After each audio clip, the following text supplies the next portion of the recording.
The Adventure Friends in Washington, D.C., Part 1. The Morning Start and the First Discoveries.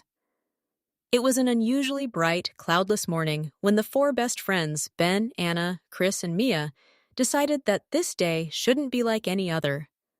The sun was just peeking over the horizon, bathing the quiet streets of their neighborhood in a soft, golden light. The birds were chirping their morning song as the four met up in the large wooden treehouse in Mia's backyard. The wind rustled quietly through the dense green leaves of the old oak tree, and the cool morning air smelled fresh of dew, freshly cut grass, and the promise of a great adventure. On the small table in the middle of the treehouse, built out of old fruit crates, lay a giant, detailed street map of Washington, D.C., on which they had mapped out their ambitious itinerary the previous evening with a thick red felt-tip pen. "Are you ready for the longest trip ever?" asked Ben, whose eyes sparkled with pure excitement.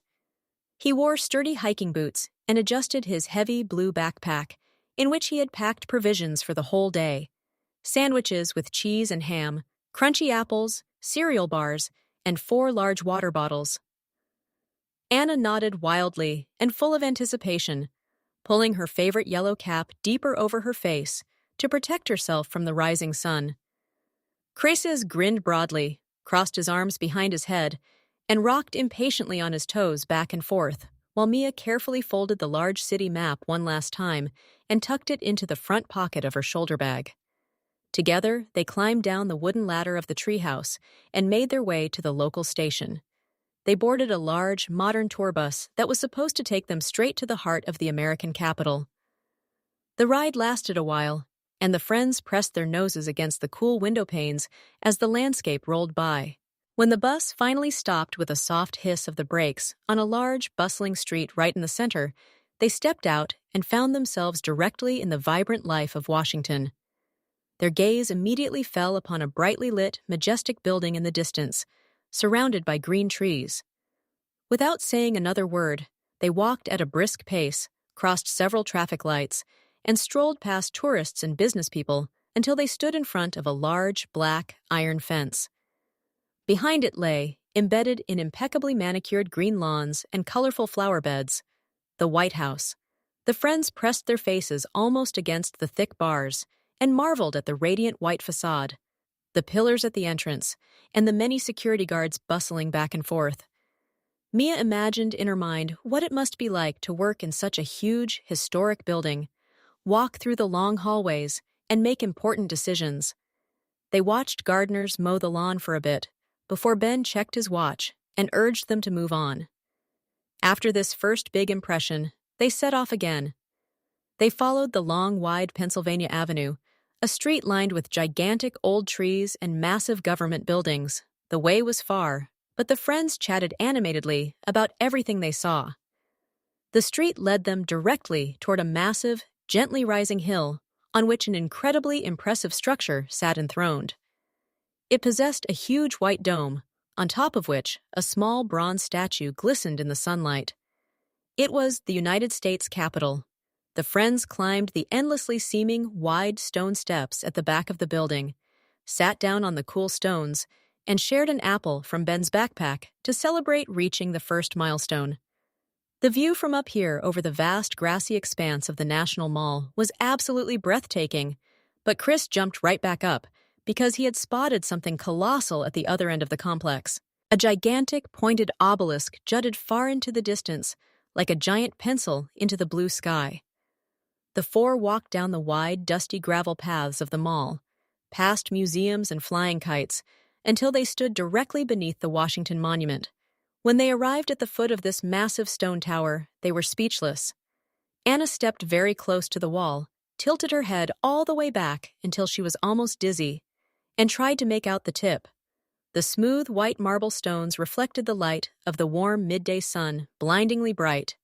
50 American flags fluttered in the wind around the monument, making a loud, crackling sound.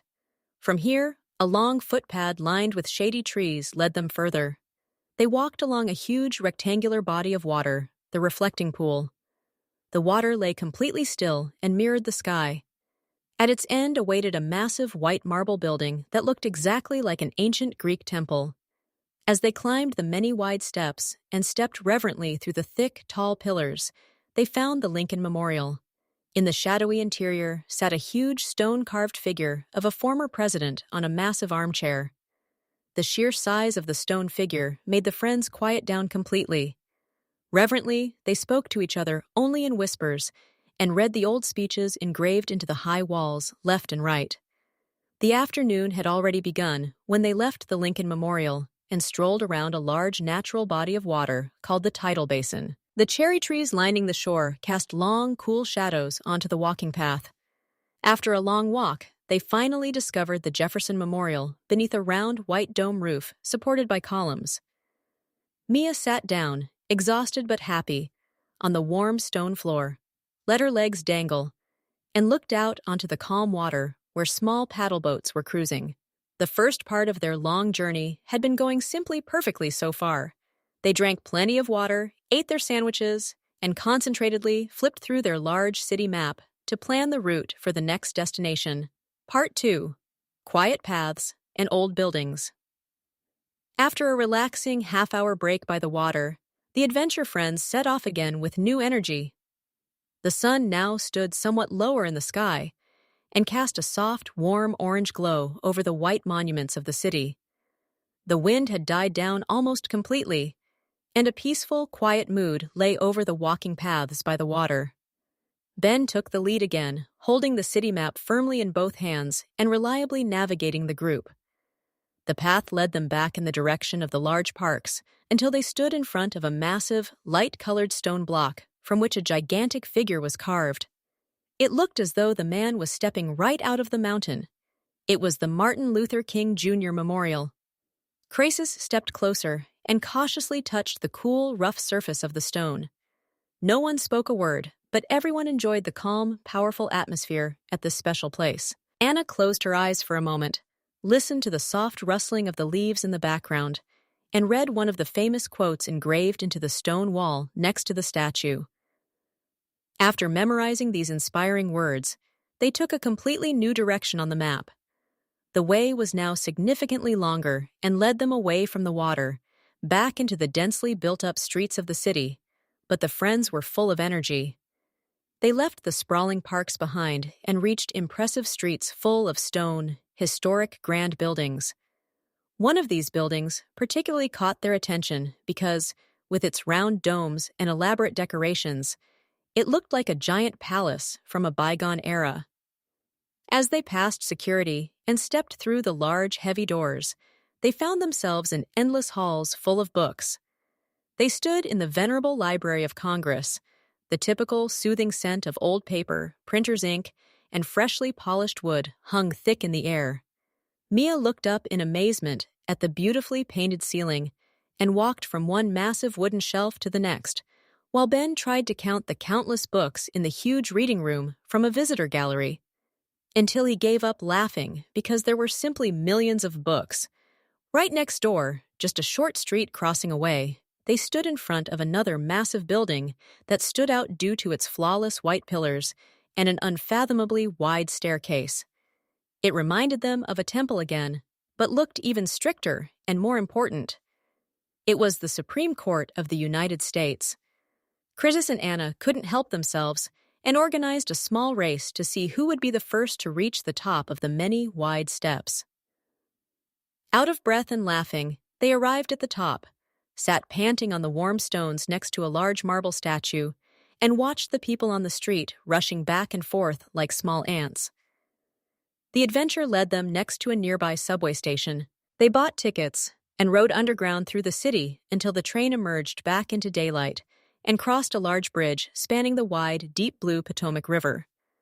On the other side of the river, the landscape changed completely. The large buildings of the city disappeared, and it became incredibly green, vast, and above all, completely silent. Rolling, perfectly mowed hills stretched to the horizon, dotted with thousands of small white stones standing in exact rows. They entered Arlington National Cemetery. The friends walked along the paved paths very slowly and very quietly next to each other. The endless expanse and the absolute, dignified peace of this place made them move close together. Mia grabbed Anna's hand and so they wandered silently over the green hills while the gentle afternoon wind blew through the old oaks, and they watched the changing of the guard at one of the large graves.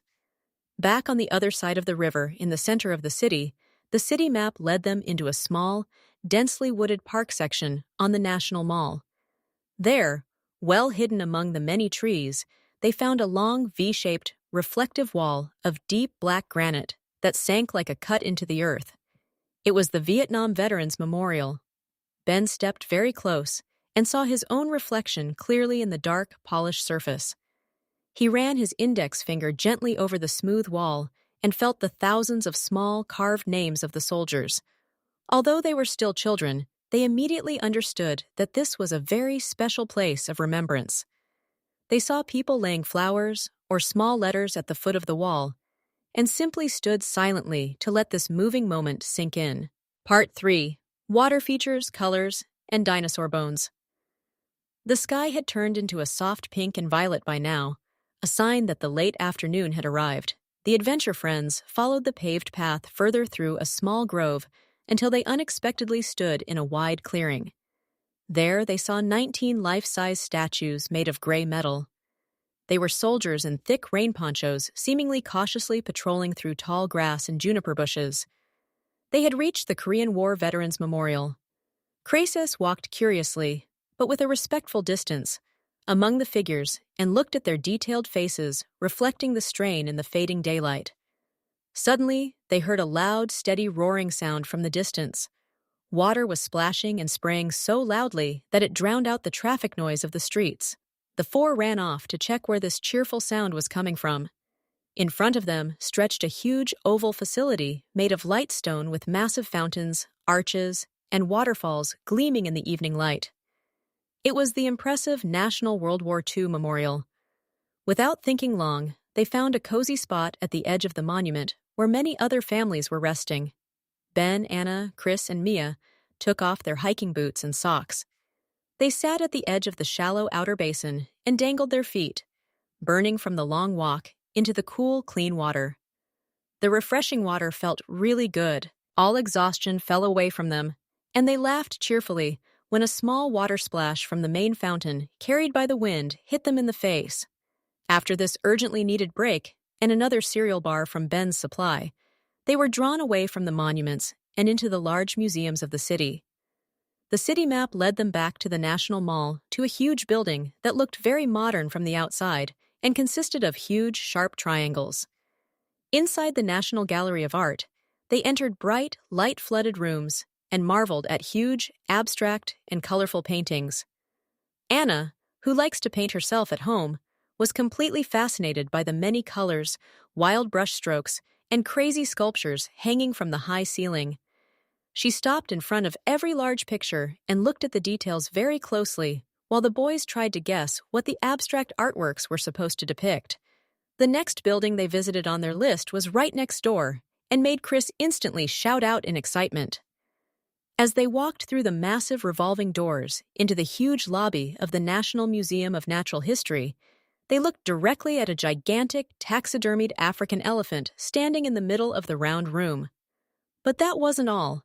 They followed the signs into the large fossil hall and suddenly stood before the huge skeleton of a real Tyrannosaurus Rex. Ben ran excitedly from one illuminated display case to the next to look at the sharp teeth, while Mia ran a floor higher to admire a famous, large, deep blue sparkling diamond in the gem exhibition. They spent a very long time in this museum, read the information boards, and imagined what the world looked like when giant dinosaurs still roamed the earth. Right after that, before the museums would close for the evening, they hurried further across the street to the National Air and Space Museum. Just walking in left them almost breathless. Here, real historic airplanes, small biplanes, and giant space rockets hung directly from the extremely high ceiling. The friends stood under the large machines, touched a real rough stone from the moon exhibited there, and marveled at how humans had managed with those tight tin capsules to fly into deep space and to the moon. Part 4. Green Oases, Animal Friends, and the Homecoming. The last, but no less exciting part of their long journey began. The friends left the museums and followed a narrow footpath to a beautiful old building at the foot of the Capitol Hill, made almost entirely of gleaming glass panes. As soon as they stepped through the heavy doors of the United States Botanic Garden, they left the loud city behind and found themselves in a dense jungle. A warm, extremely humid air hit them, just like in the tropics.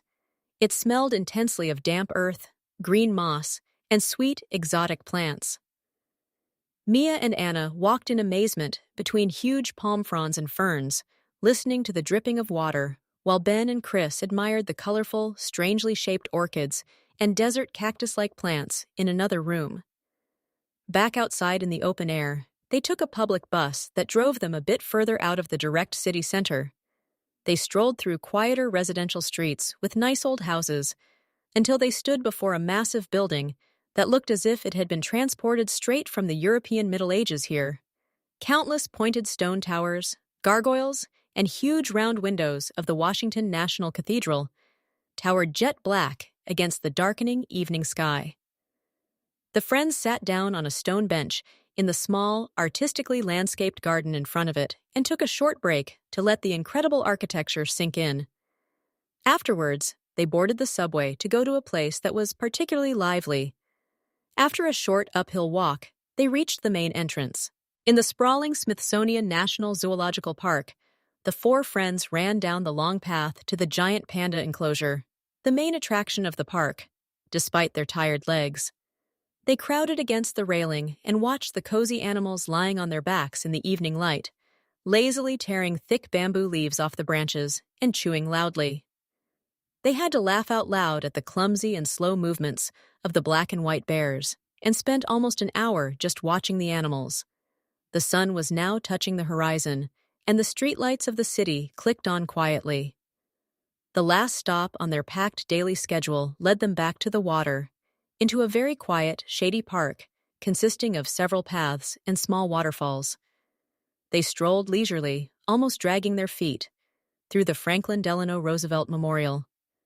They read the inscriptions in the rough stone walls, stroked the small bronze statue of Roosevelt's dog, and listened to the soothing, splashing water of the Cascades.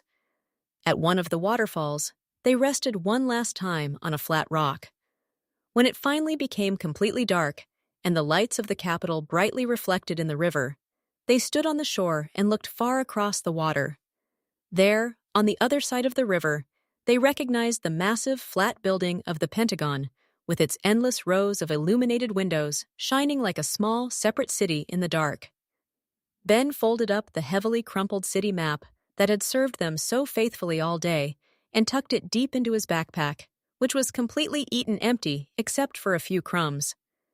That was the most exhausting, but definitely the best and longest trip ever, he said, exhausted but with a broad smile.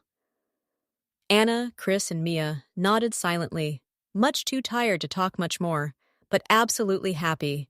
They walked together to the nearest bus stop, boarded the warm bus, let themselves drop into the soft seats, and rode through the glowing night back home, carrying nothing in their luggage but the wonderful memories of an unforgettable day in Washington, D.C.